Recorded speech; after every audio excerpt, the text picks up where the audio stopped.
Hello guys, welcome back to my channel.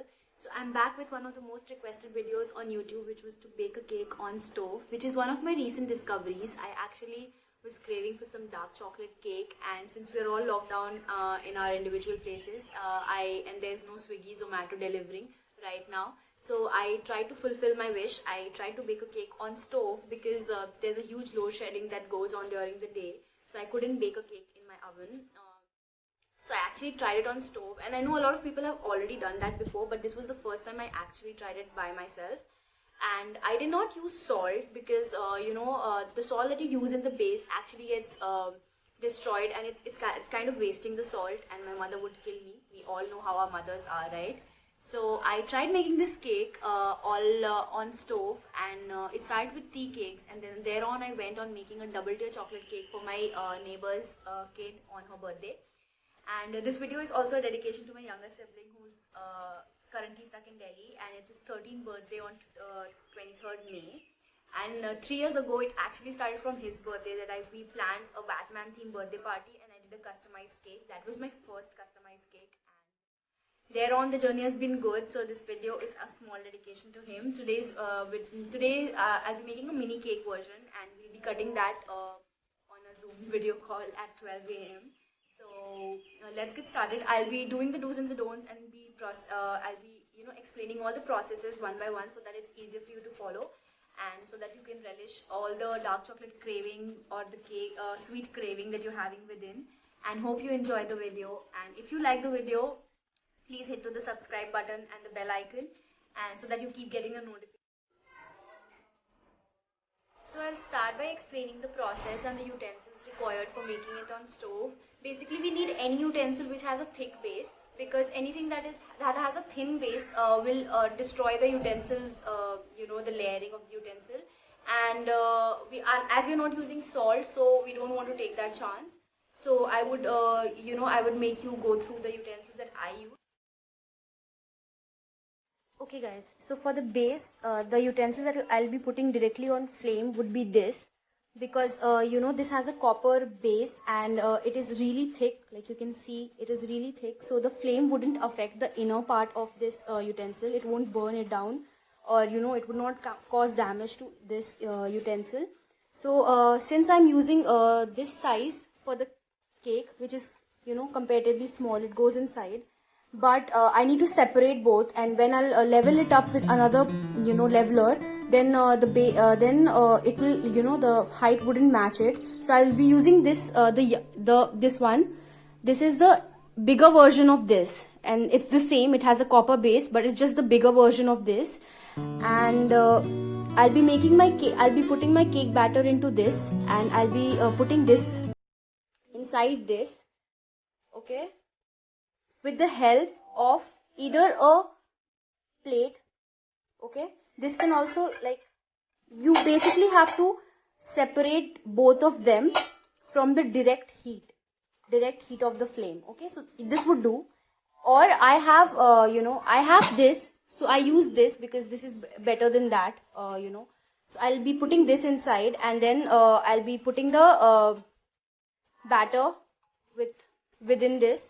And what is the most important thing that you have to do is that you have to really make one thing sure, that you actually completely close it. There should be no leakage of the heat that is created within, because if you if you do not seal it nicely, the heat will release, and the cake would take much longer, and it might even get destroyed. I have a very easy hack. Whatever cup you use to measure the maida should be the cup that you use to measure everything in your like all the dry ingredients and the wet ingredients. Use the same cup to measure it. I'm using this mini bowl, like it's for ice cream, because it has little line demarcations on the inside, so it helps me measure it roughly. And at last, I just check the consistency of the batter, and that helps me, you know, to make the perfect batter. Not so perfect, but yeah, in quarantine, what all can we expect, right? So I've taken in a bowl, I've taken a cup of maida, a little more than a cup of maida actually. To this, I'm going to add 1 teaspoon of baking soda. Okay, 1 teaspoon of baking soda, and 2 teaspoons of baking powder. Okay, and I will also add a pinch of salt. I'll add a pinch of salt to this. And to this I would add, in a cup I have 1 teaspoon of coffee powder. I will add some water to this. And give it a good stir from the back of the.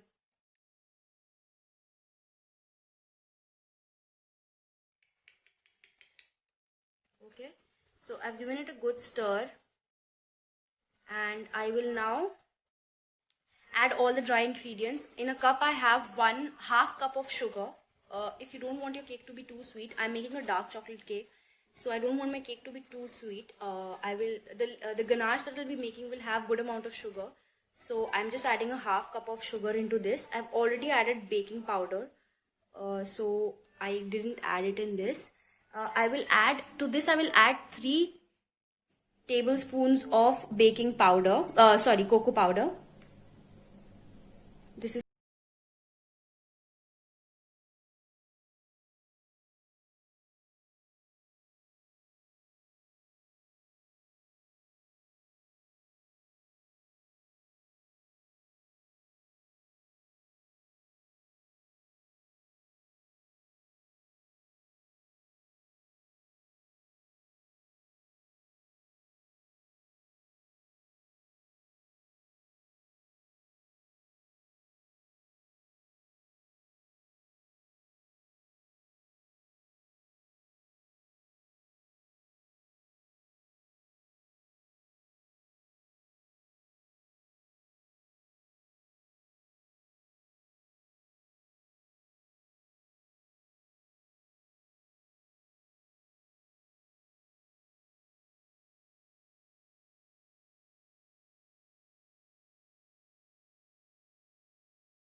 So guys, the batter is ready. I forgot to tell you to add a few drops of vanilla essence. This is what I could get here. Generally, I don't use this. I use another company. I'm forgetting the name, but I might link it below in the description. But I've added few drops of vanilla essence. Now I've also greased and floured the tin which I'm using to bake the cake. It's just a palm size cake that is going to come out of this, and I'm going to make a mini cake for and decorate it. So I've greased it with the same oil that I've used in the cake. You can actually, as the oil, who do not like vegetable oil in the cakes, can also use olive oil and rice bran oil or anything for that matter. The batter is ready. Now the key to check the batter, if the batter is perfect, is to, when you pick up the batter and drop it, it should remain for 2-3 seconds and it should drop swiftly. So if the batter is dropping in a like in a continuous chain, so then the batter is perfect to go in the oven or on the stove, as we are making this on the stove. So also one more hack, when you're pouring the batter in the tin, in this tin, you can actually add some dark chocolate. So I have some cubes of dark chocolate here. Amul dark chocolate is what I'm using. So you can add some dark chocolate inside the batter, and that would turn your cake into a choco lava cake. And so I'll be putting the batter in this tin and putting it on flame for just 15 minutes and set the timer. Do not forget to set the timer. Set the timer for 10 minutes first and then for 15 minutes. Check the cake once in 10 minutes and then again in 15 minutes. So do not forget to cover the top of the utensil so that airtight, and make it airtight, and also put it on low flame. Do not put it on high flame or medium flame. Put it on low flame and wait for 15 minutes to see the result. Let's get started. So the cakes are out of the tin. I baked 2 rounds. So this is the last one because the batter was less, so it is not it's not that high as this. And this was the batter was too full, so you can see the top has like it touched the lid and it's kind of scraped. But anyway, I'll be cutting them straight, and I'll be creating almost 5 layers from these. I'll be making chocolate ganache. So for chocolate ganache, I'll just let you know. For chocolate ganache, I've taken around 100 grams of dark chocolate, Amul dark chocolate, 1 tablespoon of cocoa powder, a pinch of salt, and I'll add half cup of sugar, and then I'll bring milk. I've used full cream milk, and I'll bring it to boil, a little less than boil, and then add that milk to the to this, and then I will continuously stir it, and that is how I'm gonna make a chocolate ganache. And then once the ganache is ready, I'll be using some gems. I've got some gems, and I've got some. I couldn't get some Kit Kat. There was all the shops had. I asked, but there were no Kit Kats, so I got a lot of Munch. So I'll be using Kit Kat and I'll be using Munch and these gems to finally make the cake. So I've heated some heavy full cream milk, and I've added coffee and a little bit of vanilla essence to this, and half cup of sugar. I've melted this, bring it to for boil for just 1 second, and then I've added to this mixture, and I'm gently just gonna whisk it so that the chocolate melts. And once the chocolate melts, I'll just check if the consistency is good enough to cover the entire cake. Also, I'll tell you a very quick tip or trick, whatever you call it. Whatever the scraps you are left with of the cake, do not throw this.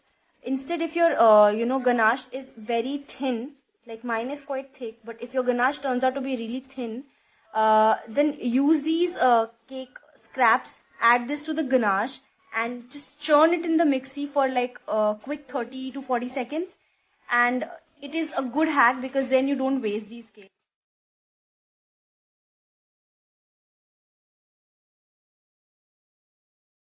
So these are the 5 layers of the cake. I've decked it up, I've filled with ganache, and now I'm going to pour the ganache on top of it. And I've used a strainer below so that the excess can just fall down. I don't know if this will be enough. because I have to add, stick the munch and the gems. So I don't know if it's going to be enough, but I hope it does. And I let it set in the fridge for like 10 minutes, 10-15 minutes in the freezer. And then I will add all the toppings that I want to and decorate it.